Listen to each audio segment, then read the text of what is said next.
फातिमा। हाँ?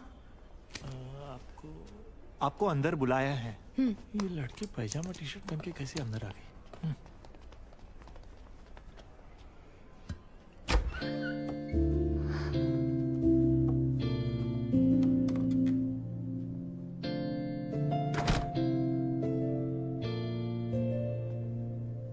तो ये है फातिमा, जिसके बारे में मैं आपसे बात कर रहा था। हाय फातिमा। Hi sir. हम शिवा नारायणन। वो मेरी ही बेटी थी जिसने कल तुम्हें चॉकलेट दी। मैंने तुम्हारा परफॉर्मेंस एंजॉय किया। ये सब बेकार की बात है, छोड़ दीजिए। टॉम एंड जेरी की कमेंट्री करने वालों से हम आईएफएल की कमेंट्री नहीं करवा सकते। जयेश, तुम जानते हो फुटबॉल ब्लैक एंड व्हाइट ही क्यों होता है? वैसे फुटबॉल जब से बना है तब से ऐसा ही है ना? नहीं, बात वो नहीं है। एनीवे, तुमने कमेंट्री अच्छी की फातिमा। थैंक्स। दरअसल मेरी बेटी किसी चीज पे फोकस नहीं कर सकती है। She is an ADHD kid. लेकिन कल मैंने देखा कि वो तुम्हारी कमेंट्री सुनने में पूरी तरह मग्न थी। ऐसा कभी नहीं हुआ। तुम्हारी कमेंट्री में कोई खास बात है फातिमा, मुझे यकीन है।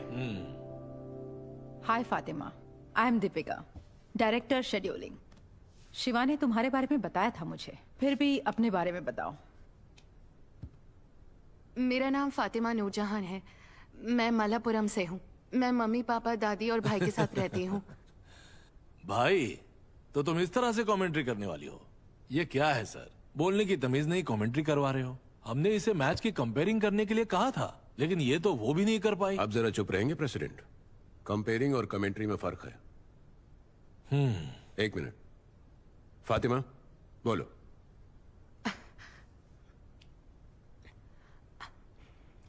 मेरा नाम फातिमा नूरजहां है।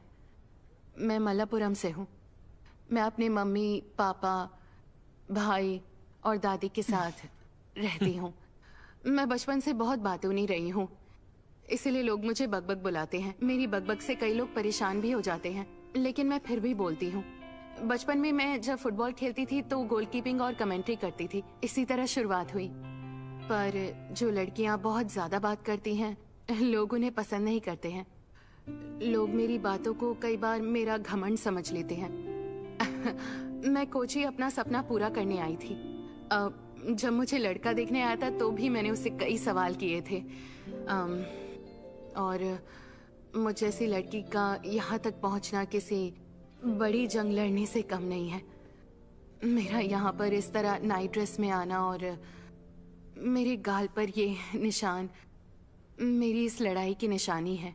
लेकिन फिर भी जिस तरह बॉल एक पैर से दूसरे पैर की ओर तेजी से बढ़ती है, मेरे शब्द भी उतने ही तेज होंगे जैसे समंदर की लहरें।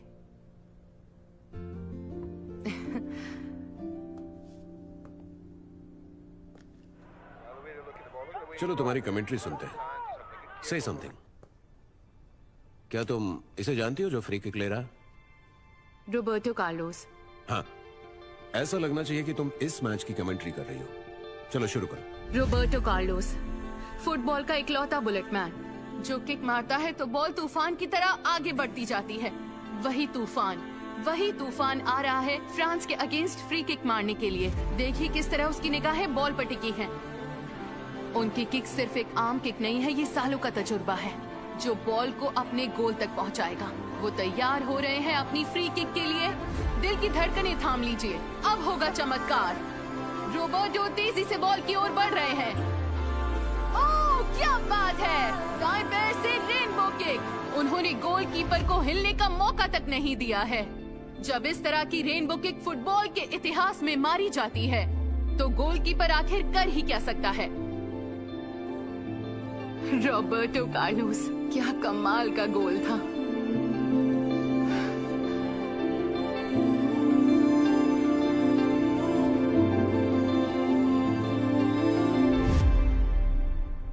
That was awesome, really.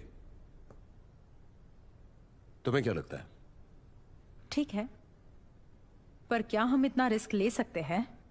Veteran stars और स्पोर्ट्स जर्नलिस्ट, कमेंटेटर्स के लिए हमारा यही क्राइटेरिया है। हाँ, लेकिन हम क्राइटेरिया बदल सकते हैं दीपिका। देखो, जब हमने IFL शुरू किया था तो सबसे बड़ी मुश्किल थी कमेंटेटर्स को लाना, रीजनल कमेंटेटर्स। क्रिकेट होता तो सैकड़ों मिल जाते, लेकिन ये फुटबॉल है ये बहुत रिस्की है और बहुत कुछ दाव पर है शिवा। हम लास्ट मोमेंट पर चीजें नहीं बदल सकते। ये रूल्स तुमने बनाए हैं तो इन्हें फॉलो करो ना। मैं फोर्स नहीं करूंगी, डिसीजन तुम्हारा ही होगा। मैंने सिर्फ अपनी राय बताई। बिल्कुल सही। अब अचानक से कोई प्लान चेंज करने की जरूरत नहीं। फेडरेशन को भी ये मंजूर नहीं होगा। पहला मैच कल ही है और आपको सब आज ही बदल देना है। कमेंट्री वो भी एक लड़की से करवाना चाहते हैं। नॉनसेंस। शिवा, मैं जानती हूँ इसमें तुम्हारा कोई पर्सनल फायदा नहीं है और तुम भी इसकी कमेंट्री और यूट्यूब लिंक तो देख ही चुके हो, है ना? क्यों शिवा? देखो फातिमा, हम वक्त पर प्लान्स नहीं बदल सकते। ये पिछले साल की प्लानिंग है फातिमा, तो अगले साल ट्राई करो।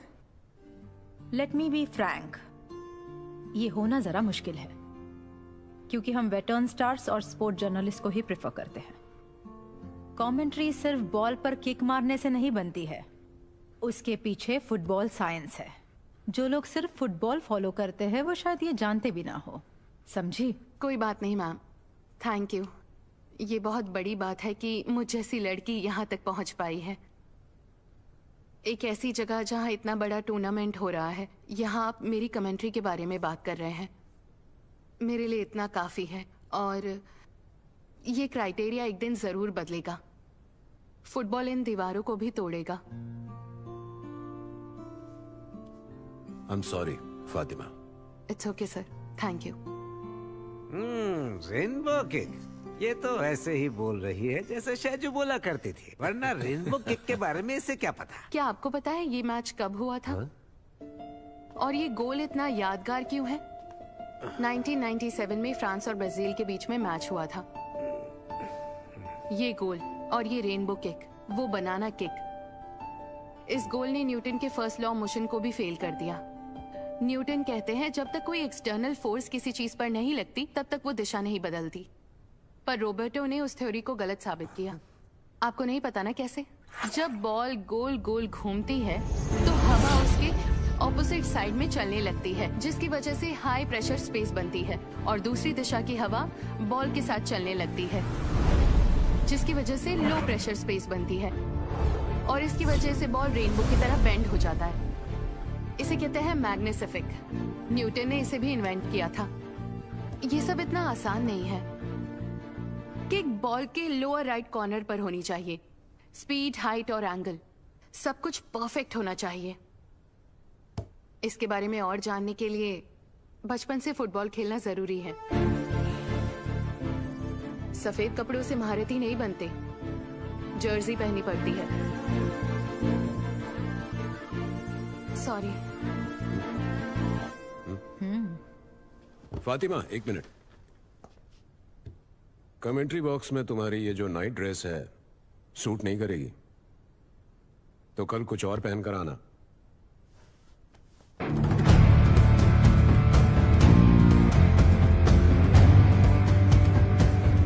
मुंबई इंडियंस और केरला ब्लास्टर्स का मैच है। सिर्फ ग्राउंड और गैलरी ही नहीं, लोग तुम्हें अपनी टीवी स्क्रीन्स पर बोलते हुए देखेंगे।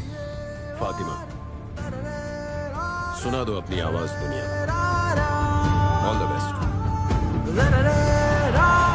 Thank you sir.